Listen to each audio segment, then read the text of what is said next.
হলুদের জন্য প্রথমবারের মতো আমি ডেকোরেশনটা করেছিলাম। তো কিভাবে রেডি করেছি আমি এই কেকটা চলুন আপনাদের সাথে শেয়ার করি।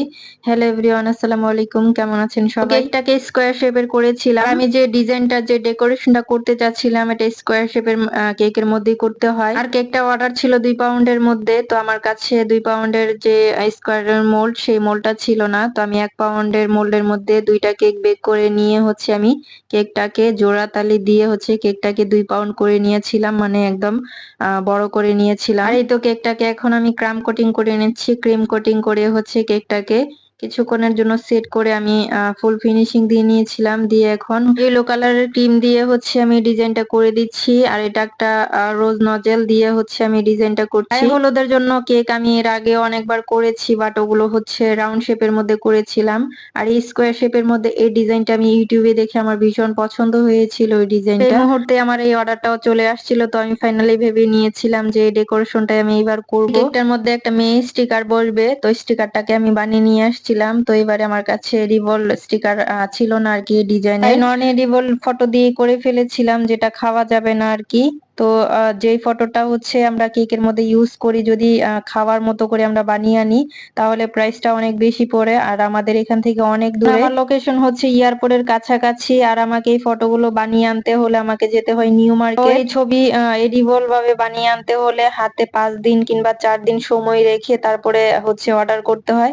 দেন ওই ছবিগুলোকে আমাদেরকে কালেক্ট করতে হয়। আর এই জন্যই এই ধরনের কেক গুলোকে অনেক আগেই অর্ডার গুলো কনফার্ম করে দিতে হয়। যাই হোক, আমি কথা বলতে বলতে কিন্তু অনেকটাই ডেকোরেশন করে ফেলেছি। একটা স্টার নজেল দিয়ে আমি সাইডে একটু বর্ডার দিয়ে নিচ্ছি, আর উপরে কিছু ফ্লাওয়ার করে দিলাম। ডেকোরেশনটা আসলে খুব একটা গর্জিয়াস না, তবে কেকটা সামনাসামনি দেখতে কিন্তু খুবই খুবই সুন্দর লাগে। কেকটা খুবই সিম্পলের মধ্যে একদম গর্জিয়াস একটা কেকের ডিজাইন। এটা কেকটা প্রায় আমার লোকেশনের থেকে 2-2.5 ঘন্টা দূরত্বে অর্ডারটা ছিল।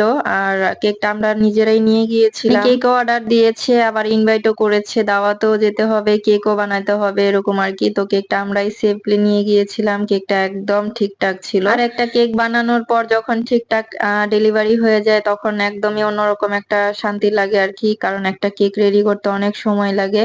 আর সেই কেকটা যদি ঠিকঠাক ভাবে ডেলিভারি করা হয়ে যায় তাহলে কিন্তু খুবই ভালো লাগে। আর যেহেতু আমি কেকটার মধ্যে ফটো বসাবো, তো আমি কেকটা রাত্রে করেছিলাম। তো ভাবছিলাম আর কি যে ফটোটা যদি আমি রাত্রে বসিয়ে দেই কোনো প্রবলেম হবে কিনা। তো যেহেতু কেকটা অনেক দূরে যাবে সেই চিন্তা করে দেখলাম যে ছবিটা আমি যদি ডেকোরেশন করে একদম কমপ্লিট করেও বসিয়ে দেই তাতেও কোনো প্রবলেম নেই। এই জন্য রাত্রে সম্পূর্ণ কাজটাই শেষ করে দিয়েছিলাম। জাস্ট শুধু ছবিটা বসানো বাকি ছিল। তো দিনের বেলা ছবিটাকে বসিয়ে দিয়ে কেকটাকে প্যাকেজিং করে ফেলেছিলাম, মানে নিয়ে গিয়েছিলাম। এই তো কেকটা মোটামুটি কমপ্লিট হয়ে গিয়েছে, শুধু বাকি আছে এখন নামটা লেখা আর ফটোটা বসিয়ে দেওয়া। ছোট ফ্লাওয়ারের মাঝখানে এখন আমি কিছু সুগার বল দিয়ে দিচ্ছি সৌন্দর্যের জন্য, আর একটু ডেকোরেশন করে দিলাম সুগার বল দিয়ে। আর কেকটাকে সারা রাত ফ্রিজে রাখার পর সকালবেলায় যে বের করে আমি জাস্ট ফটোটা বসিয়ে দিয়ে নামটা লিখে দিয়েছি। আর এই তো কেকটাকে প্যাকেজিং করছিলাম। তো আমার আজকের এই ডেকোরেশন ভিডিওটি আপনাদের কাছে কেমন লাগলো অবশ্যই কমেন্ট করে জানাবেন। সবাই ভালো থাকবেন, সুস্থ থাকবেন। আজকের মতো আল্লাহ হাফেজ, আসসালামু আলাইকুম, থ্যাংকস ফর ওয়াচিং।